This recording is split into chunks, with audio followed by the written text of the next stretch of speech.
Pure Islamic mood کے ناظرین کو السلام علیکم۔ جو شخص استغفر اللہ کے ساتھ ہی یہ سورت پڑھتا ہے، اللہ تعالیٰ اس سے اتنا خوش ہو جاتا ہے کہ جو مانگو گے عطا کر دیتا ہے۔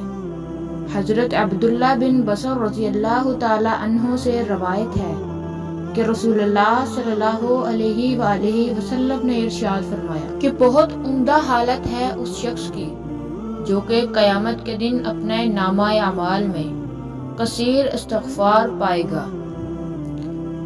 دوسری روایت میں آتا ہے کہ جو شخص چاہے کہ قیامت کے دن اس کا نامہ اعمال اس کو خوش کر دے تو اس کو کثرت سے توبہ و استغفار کرتے رہنا چاہیے۔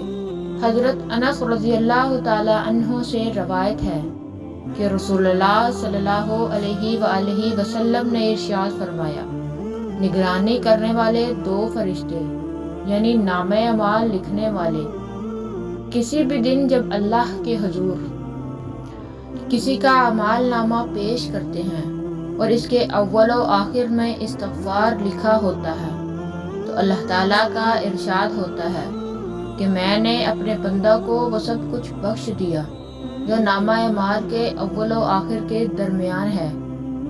تو ناظرین، استغفار وہ ذکر ہے کہ جب بندہ پڑھتا ہے تو اللہ پاک اپنے اس بندے سے بہت زیادہ خوش ہوتا ہے۔ استغفار پڑھنے والا بندہ اللہ پاک کو بہت ہی زیادہ اچھا لگتا ہے۔ استغفار پڑھنے والا اللہ کا پیارا بندہ ہے۔ تو جب آپ استغفار کے ساتھ قرآن کی یہ سورت پڑھیں گے تو یہ سورت بھی اللہ کی بہت پیاری سورت ہے۔ جو بندہ یہ سورت پڑھتا ہے اللہ پاک کو وہ بہت پیارا لگتا ہے۔ تو جب آپ استغفار کے ساتھ قرآن کی یہ سورت پڑھیں گے تو یہ سورت بھی اللہ کی بہت پیاری سورت ہے۔ جو بندہ یہ سورت پڑھتا ہے اللہ پاک کو وہ بہت پیارا لگتا ہے۔ تو جب آپ اس عمل کو کریں تو اللہ پاک سے کچھ بھی مانگیں گے تو انشاءاللہ اللہ پاک آپ کو ضرور دے گا۔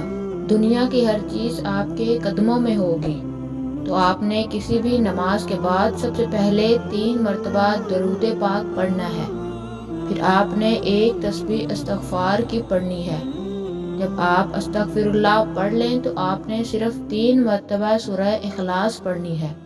آخر میں پھر آپ نے 3 مرتبہ درود پاک پڑھ کر اللہ پاک سے جو مانگیں گے انشاءاللہ آپ کو ملے گا۔ رزق مانگیں گے، عزت مانگیں گے، شفا مانگیں گے، کسی بھی بیماری سے، قرض سے نجات مانگیں گے تو انشاءاللہ آپ کی دعا ضرور قبول ہوگی۔ اگر آپ اس عمل کو اپنی زندگی کا حصہ بنا لیں گے تو آپ اللہ کے محبوب بندوں میں شامل ہوں گے۔ اللہ تعالی ہم سب پر اپنی رحمت کا سایہ کرے، آمین۔